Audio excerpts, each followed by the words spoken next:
看一下这台手机是什么原因没有去修，或者说是修。这时候 CPU 已经被我拆下来了，本以为里面的 CPU 已经坏掉或者干嘛，但是第一眼看到晶体已经碎掉了，而且左上角有一个掉的点。晶体其实也算是 CPU 一部分，那这样子算是修 CPU 吗？很多粉丝上来就问 CPU 坏了能修吗？这样的回答我都不知道怎么回。有时候说能修，寄过来万一修不了；有的时候修不了吧，你视频不是说都能修吗？那这样子就比较，我都不知道怎么回这种问题。同行们，你们遇到这种问题是怎么回的？然后 CPU 还掉了一个共用的点，有时候这些共用的点也是必须要补起来的。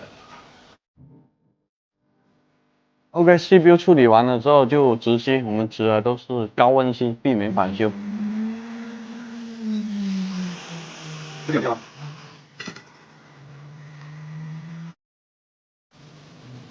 原版装了一遍不行，没办法，只能搬了吧。搬了版之后就电流正常了，我们装瓶来测试一下。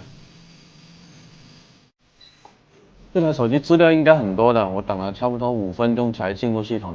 如果你输入密码后，就很快的测试好手机就可以装起来等发货了。OK， 没有问题了。上层是可以开机的，但是我们要贴下去下层才能知道这手机是有基带没基带，有 WiFi 没 WiFi， 为什么没有修？肯定是有原因的，这台手机不应该那么简单的。那现在我们指完吸了之后，将2层主板重新贴合起来，才能测试它到底有没有基带，有没有 WiFi。基带就是我们打电话用的。像这台手机的话，其实也没什么难度的，只是愿不愿意去修，或者说修这台手机有没有价值，报价有没有报得上，仅此而已。我推测的话，这个机器应该是原来买的时候就被搬过版的，现在不开机了。大师傅看到这种情况的话，并不愿意花时间去修。同行懂的都懂啊，这种机器修开机的不一定会有基带和 WiFi 的。那如果我是打工的话，我也不愿意花时间去修这种烂掉的机器。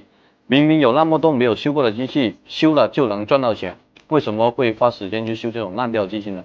懂的都懂啊。屏幕这边的话缺了一个挡板，我们给它补上。